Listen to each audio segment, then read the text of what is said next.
మన ప్రభువైన యేసు క్రీస్తు నామమున మీ అందరికీ వందనాలు. సియోనులో నుండి వాక్కు, వర్డ్ ఫ్రమ్ జయోన్. దేవుడు తన వాక్కు ద్వారా నిన్ను నన్ను ఆదరించి బలపరచి ధైర్యపరచి ఈ రోజంతా నడిపించడానికి ఇష్టపడుతున్నారు. కాబట్టి ఆయన వాక్యాన్ని ఆరంభంలోనే జాగ్రత్తగా ధ్యానించి ముందుకు కొనసాగుదాం.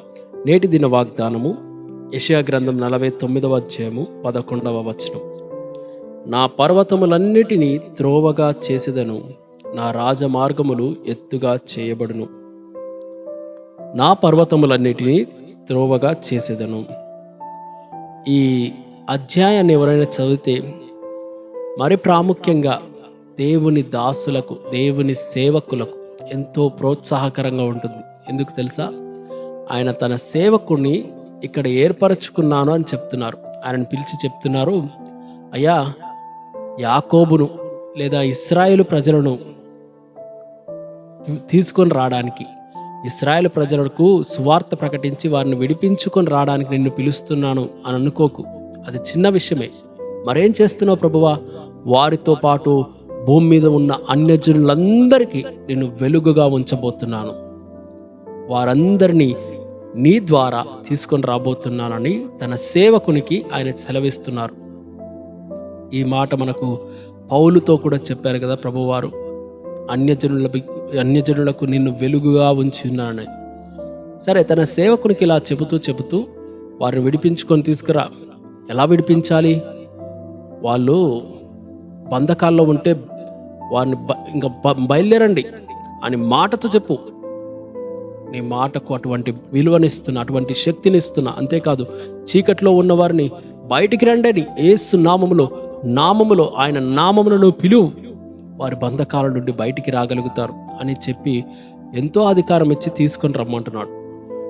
ఇలా వస్తూ ఉంటే మధ్యలో చెప్పిన మాట ఏంటంటే, నా పర్వతములను మార్గములుగా చేస్తాను, త్రోవగా చేస్తాను. పర్వతాలను త్రోవగా ఎందుకు చేయాలి? ఎందుకు ఆ పక్క నుంచో లేకుంటే ఆ పర్వతాల మధ్యలో నుంచో రావచ్చు కదా.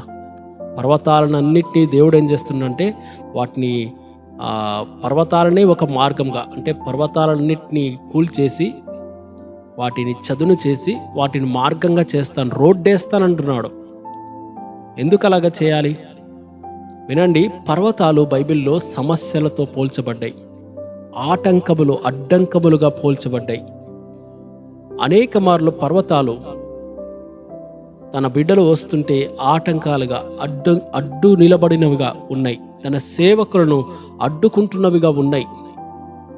అనేకమైనటువంటి గొప్ప గొప్ప రాజ్యాలను దేవుడు పర్వతములతో పోల్చాడు. అవన్నీ తన సేవకుల ప్రయత్నాలను ఆపడానికి, అడ్డుపడడానికి ప్రయత్నించాయి.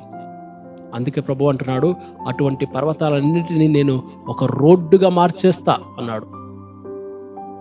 దేవుని వాక్యంలో మనం గమనిస్తే జకర్యా గ్రంథంలో ఒక మంచి మాట ఉంటుంది. ఏమని తెలుసా? జెరుబ్బాబేలు అని తన సేవకుడున్నాడు. తనతో చెబుతూ ఒక మాట అంటున్నాడు, గొప్ప పర్వతం ఉందంట బబులోన్ అని. ఆ పర్వతంతో చెప్తున్నాడు, గొప్ప పర్వతం, అను గొప్ప పర్వతం కావచ్చు, కానీ నా సేవకుడైన జెరుబ్బాబేలు ఎదుట నీవు నిలవడానికి నువ్వు ఏమాత్రపు దానివి, ఎంత మాత్రం దానివి, నువ్వు చదును భూమి అయిపోతావు అని చెప్పాడు. దేవుడు తన సేవకుల ఎదుట లేదా తన దాసుల ఎదుట, తన ప్రజల ఎదుట ఎంత గొప్ప పర్వతమైనా సరే చదును భూమిని చేస్తా అంటున్నాడు, వాటిని రోడ్డుగా వేస్తా అంటున్నాడు. ఈరోజు దేవుని మాటను నమ్మగలుగుతున్నావా? నీ ఎదుట భయంకరమైన పర్వతము లాంటి సమస్య, ఆటంకం ఉందా? దేవుని పని ఏదైనా చేద్దామంటే పెద్ద అడ్డంకం ఉందండి. మా ఇంట్లో వాళ్ళే పెద్ద ఆటంకం, లేదా మా గ్రామస్తులు పెద్ద అడ్డు అని నువ్వు అనుకుంటున్నావా? దేవుడు అంటున్నాడు, ప్రతి గొప్ప పర్వతమును నేను త్రోవగా చేసి ఆ త్రోవలో నిన్ను నడిపిస్తా అంటున్నాడు. మనకు తెలుసు, చాలాసార్లు విన్నాం. ఒకానొక రాజు అన్నాడంట, లేదా ఒకానొక అధికారి అన్నాడు, ఏమని తెలుసా? ఇక కొన్ని రోజుల్లో క్రైస్తవత్వం కనబడకుండా చేసేస్తా, చంపేస్తున్న, మొత్తం బైబిళ్ళు కూడా కనపడవు అన్నాడట. విచిత్రమైన విషయం ఏంటంటే, ఆయన చనిపోయిన తర్వాత ఆయన నివసించిన ఆ బిల్డింగ్ కొన్ని రోజుల తర్వాత బైబిల్స్ తయారు చేయడానికి అదే బిల్డింగ్ని వాడి, అదే బిల్డింగ్ని అద్దెకు తీసుకొని అక్కడి నుంచి అనేకమైన లక్షల కొద్ది బైబిళ్ళు ముద్రింపబడ్డం ఆరంభించాయి. ఏ పర్వతం ఏ వ్యక్తి అయితే పర్వతంగా నిలబడి అడ్డంకంగా నిలబడాలనుకున్నాడో ఆయన్నే త్రోవగా చేసి దేవుడు అక్కడి నుంచి బైబిల్స్ని ముద్రింపచేశాడు. కాబట్టి ఎంత గొప్ప పర్వతమైనా సరే, ఎంత గొప్ప అడ్డంకమైనా సరే, దేవుడు అంటున్నాడు తన సేవకుల ఎదుట, తన ప్రజల ఎదుట నిలువనేరవు వాటిని నేను త్రోవగా చేస్తాను. చాలాసార్లు అడ్డంకులు ఆటంకాలు వచ్చాయని దేవుని విషయమే చేయాలనుకున్న పనిని చేయకుండా ఆగిపోకు. ఏంది ఇంత గొప్ప సమస్య, వామ్మో అనుకోకు. అడుగులు వేయి. ఆయన దాని నుంచే నిన్ను, ఆ త్రోవలో నుంచే నిన్ను నడిపిస్తాడు. దేవుని వాక్యం సెలవిస్తుంది, ఆయన సన్నిధిలో పర్వతములు మైనము వలె కరిగిపోతాయి.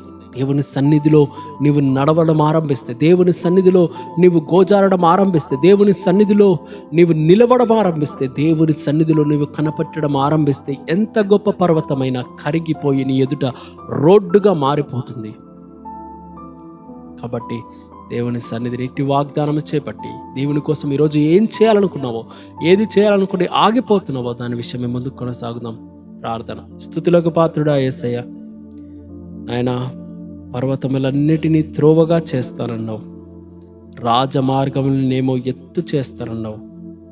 ఆయన ఏది మమ్మల్ని పడవేసే గుంటగా ఉండకూడదని, ఏది మమ్మల్ని అడ్డుకొని నిలిపేటువంటి పర్వతముగా ఉండకూడదని నీవు మాకు మార్గమును ఏర్పరిచే దేవుడవు.